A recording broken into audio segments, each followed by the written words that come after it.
Hi everyone! So today we are going to be talking about the best books that I read in 2020. This is my second time filming this video, so please work this time. So yeah, I'm a little annoyed, despite the fact I'm going to be talking about books that I absolutely adore. So number 10 on this list, and also the very first book that I read this year, was The Seven Husbands of Evelyn Hugo by Taylor Jenkins Reid. And to be 100% honest, my memory on this is a little fuzzier than the rest because it was book 1 of 120 that I read this year, but I do still remember just absolutely adoring this story and really falling in love with it. So this is one of the most typed books on YouTube. So this follows a Hollywood starlet from like the golden age of Hollywood, and she had 7 husbands, and she's now growing old, and she contacts a unknown reporter called Monique and says that she wants to tell her story to Monique to write. And Monique is kind of, surprised by this because she's a nobody, and this is a huge story that so many people have been asking about for years, and Evelyn has never spoken about it. So it's just a story of all her life, the 7 husbands that she had, and the loves that she had in between, and it's really wonderful. I think the one strong thing that everyone says about it is that you do think Evelyn Hugo is a real person that you could Google, and I do think that is because if you look up a lot of the stars in this era of Hollywood, a lot of them did. They had to change their names and they had to change their look. A lot of them, they did marry a load of times, and it's a very similar pattern to people that you can actually Google. So I think that is one of the reasons that she does feel so real, and then just her character work in this book was so incredible. Evelyn Hugo, she is not a perfect character. She is very flawed, and she is very ruthless and ambitious, and you still are rooting for her. You want everything to work out in her favor, and I think it is a very interesting story, and it's a very addictive and fast story. I mean, I just got absolutely sucked into this story and I couldn't stop reading it. I could not put it down. I did have a couple complaints with it, but I can't really mention my main one because that would be a very big spoiler for the book. So then moving on to book number 9 on this list, and that is going to be Hearthstopper Volume 3 by Alice Oseman. It's just absolutely adorable. It is the type of read that you want when you just need something quick and fun and light to get through. Even though it does start to go into more heavier topics as the books go on, I still think this is just absolutely phenomenal. So the Hearthstopper graphic novels follow Nick and Charlie. Charlie is openly gay, and Nick has always presumed that he was straight, but when Nick and Charlie form a friendship, Nick starts to question his sexuality, and so it's just the story of them going from friends to maybe something more, and it is just absolutely adorable. The 3rd volume takes place on a school trip to Paris to delve into some harder topics. For example, there is mentions of eating disorders and self-harm in this, so if that's not something you're able for, Alice Oseman, she always puts a trigger warning on the very first page in here, so you can know what's going to be in there. I mean, like you can just tell what they're feeling so clearly, and it's just so adorable, and I just really love this. It's always going to be something that I will pick up when I need something to get through, or I need something to cheer me up, and I do read them as they come out. She uploads them on the 1st, 11th and 21st on Tapas, and I think also on Tumblr, so you can find them online if you, because I know graphic novels are more expensive, but I also love to read the bind up as one complete story. I just love these 2 characters so much, and just the whole friendship gang, which we get to see a lot more of in this one. I just also really adore them. Number 8, and this is a bit of a more hard-hitting read, and that is Beartown by Fredrik Backman. This takes place in a small hockey town in Sweden, where everyone's hopes for a brighter future all lie on the shoulders of these teen boys of the junior hockey team. That is, until a brutal act occurs which divides the town into those who want it forgotten and those who will even risk the town to see justice served. So this is the one that you should definitely look up the trigger warnings before you go into it, and it is one that was just so well crafted, and it really made you think, and it really made you feel. You really felt the anger in this situation and so much frustration. The characters in here are all incredibly nuanced and all incredibly real. I often say that I don't really like when men write women, because a lot of the time I feel like they are very basic and they don't really know how to write them very well. But I actually really enjoyed every single one of the female characters in here. They all felt incredibly well developed. This story, it is a character study, and the characters are so well written. And this town, everyone is connected, and I think it really shows, and it really makes a very complicated story. I think it really shows how complicated humanity is, and I think there was so much tension in here, and there was so much frustration that I felt, and these are all things that actually happen, and it is a really frustrating thing that just, you know, men's world is placed higher than women's, and yeah, so I got very annoyed while reading this, but I was supposed to. It did definitely take a while to get into it, but once I got sucked into this story, I was just blown away.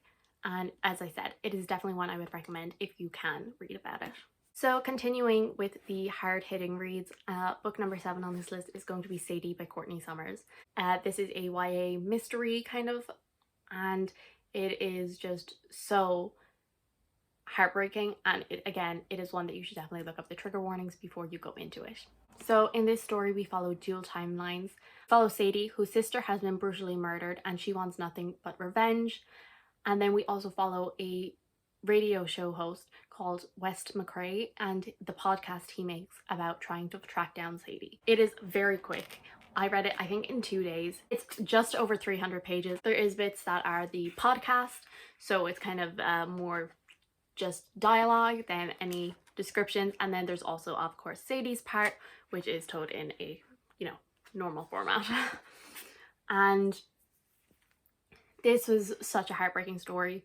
Sadie is such a complicated character, and you really root for her and you feel for her and you want revenge. And I think it is a very important story because kind of the whole point of it is, at first, West McCrae, our podcast host, he doesn't care. He receives this phone call asking for help to try and track Sadie down, and he doesn't care because she's just another missing girl. And that happens all the time. But in the end, he does do this, and he gets involved and he gets attached, and I think it was a very important message, and there was so much more than just that. I know it's not one for everyone because a lot of people don't like how it ends, but I think the ending was absolutely perfect and it really gets you thinking. I couldn't stop thinking about this for about a month afterwards. It was just constantly on my mind because I was just blown away by this story. Book number 6, and a bit of a more light-hearted one, and that is Illuminae by J. Kristoff and Amy Kaufman. This is the first book in the Illuminae files, and it is my favorite of the 3. This is definitely more lighthearted than the ones I've been talking about, but also a warning that there is kind of a nearly like pandemic plot in here, so maybe not to read it right now. I feel like everyone has heard of the Illuminae files. It is told in a super unique format of mixed media, so it's files, emails, maps, and all of that. It is just absolutely mind-blowing. It takes place in a future, and Katie and Ezra's planet is attacked, and the two of them manage to escape on the evacuating fleet, but they are separated. Unfortunately for them, one of the ships is broken and is traveling slower than it should, and this means that their attackers could easily catch up with them. But while that is going on, Katie also is trying to figure out some other things about who has attacked them by going through a web of data. And the only person who can help her with this is Ezra. But unfortunately for them, the two of them had just broken up earlier that day. I absolutely adore Katie and Ezra. They are my favorite characters from this series, and I think that is probably why this is my favorite book. They are ones that I feel for the most, and they were the ones that I was really rooting for. And I think that is very important in a story like this. This was a survival story. They were trying to do their best. They were trying to live. And I think you really do have to be behind the characters for a story like this to work. And it's even more impressive when you're only getting them through text message.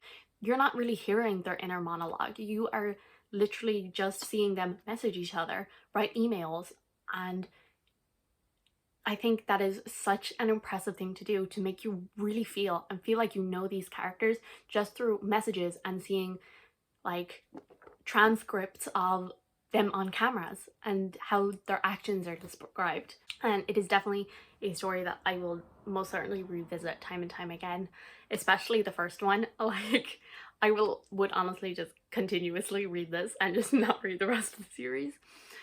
I do like the rest of the series, but this is just the best in my opinion. There's definitely a lot of humor involved.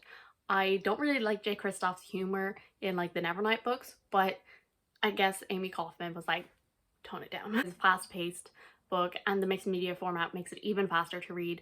So if you're looking for a quick read, I know that it looks a bit intimidating because it is 599 pages, and it feels, even though it doesn't look the thickest, it feels really heavy because of the paper that's used in here, but you will fly through it. So now on to book number 5, which book number 5 is actually going to be a series, and that is the Winter Night Trilogy by Catherine Arden. So that is The Bear and the Nightingale, The Girl in the Tower, and The Winter of the Witch. And the way I would personally rank these is The Girl in the Tower was my favourite, followed by The Winter of the Witch, and then The Bear and the Nightingale was my least favourite, but I still 5-starred every single one of them, and I still absolutely adored them all. So this series follows Vasya, who is a young girl in medieval Russia who can see spirits, and she befriends them and she honours them, and in return these household spirits, they protect everyone in their town. But when Vasya's father marries to a devout Christian woman and a new priest comes to town, worship of these old spirits is banned. But without these friendly spirits, an evil force begins to grow, and it's up to Vasya to stop it and save her town.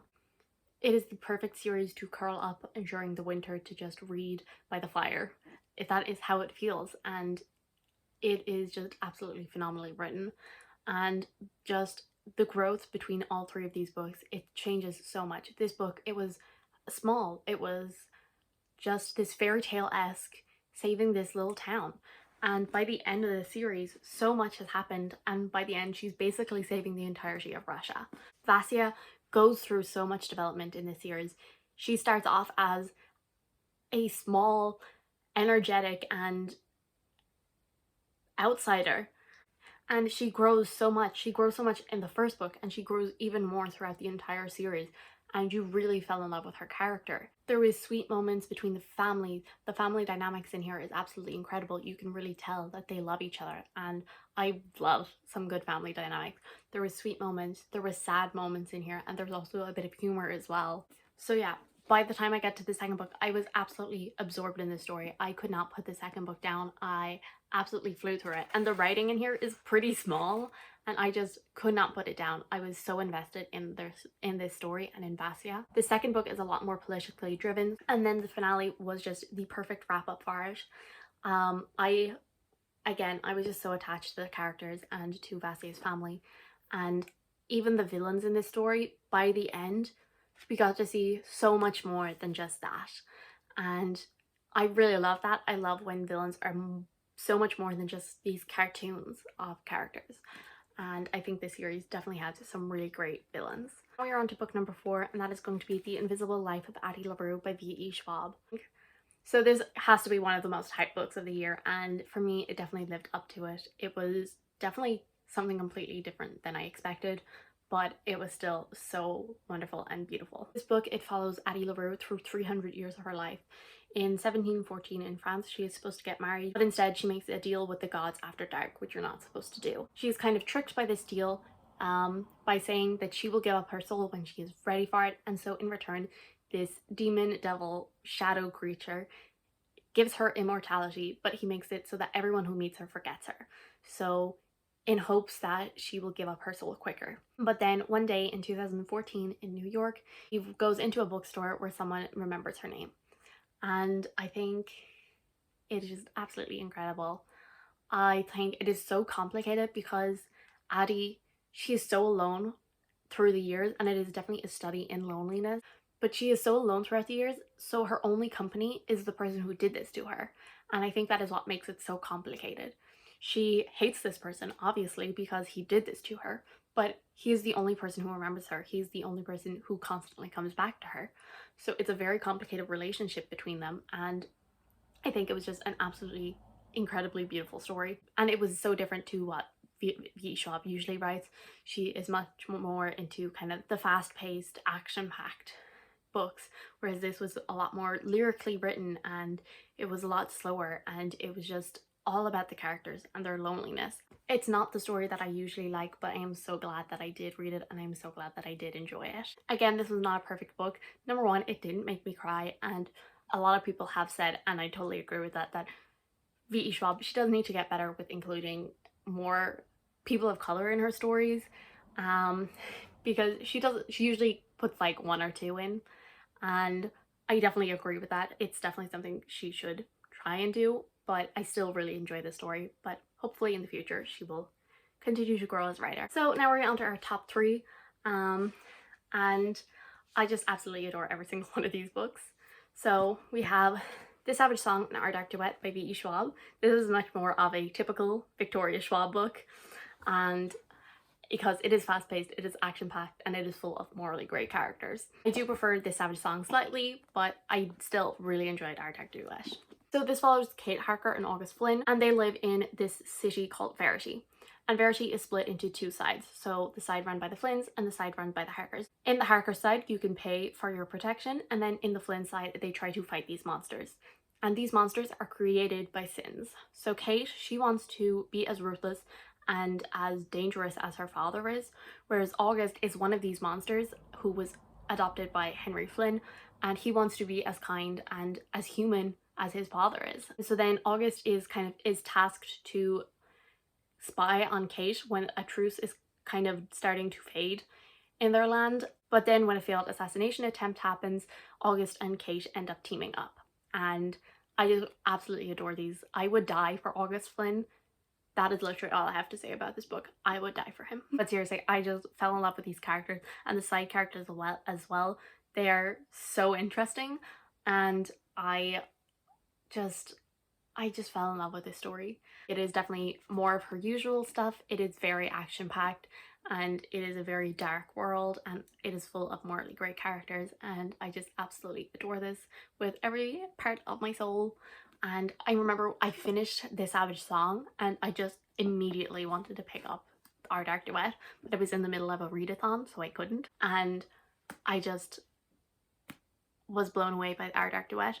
It wasn't as good as The Savage Song in my opinion, but I know a lot of people would disagree with me on that. Really good. It was a really good ending, and I remember being so nervous going into this that terrible things would happen, because V.E. Schwab doesn't really mind making terrible things happen to your character, to your favorite character. So I was very nervous, but in the end I really enjoyed how it all played out. I really want to reread these at some point in the future, and I'm sure I'm going to fall in love with them even more, because that seems to be a thing I do. Every time I read them, they just get better with V.E. Schwab.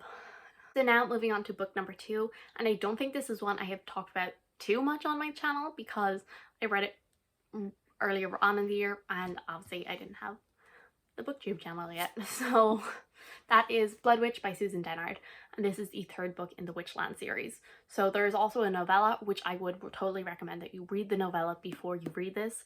So read it: Truth Witch, Wind Witch, Sight Witch, which is the novella, and then Blood Witch. I am like, that is the only way you can do it, because there's so much that happens in Sight Witch despite it being a novella, and it all connects to this. You can understand it, but you will not get the total impact if you don't read the Sight Witch novella.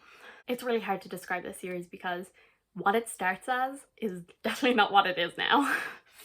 So in this world there is witcheries, so these are powers. A lot of them are elemental based, but there's also kind of like glamour witches and truth witches, thread witches, blood witches. So there's other things as well. And in this world, the truce is coming to an end, and so a truth witch is a very precious thing to have. So that is why Sophia, one of our main characters, keeps it hidden.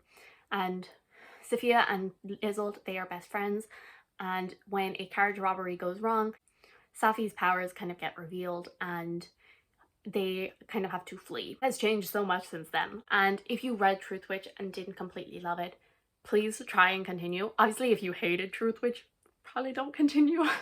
But if you did read it and you were like, okay, that was a okay book, please try and continue, because I think it gets so much better and it gets so much more complicated. I think it is actually a very good series. You're maybe starting to get more interested in adult fantasy, because it starts off very YA in my opinion, like typical YA in Truth Witch, but I still liked it. It was still solid, but it is very like typical YA. And then I think by the time you get to Sight Witch, it's completely different, and it's so much more complicated, and there's so much more depth to the stories. So it is definitely kind of nearly leaning more towards adult as you continue on. Truth Witch, Wind Witch, and Sight Witch, they were all 4 stars for me, but I would say that Sight Witch was a very high 4-star, whereas Truth Witch and Wind Witch were kind of like solid 4 stars. But yeah, I think everything changes when you get to Sight Witch.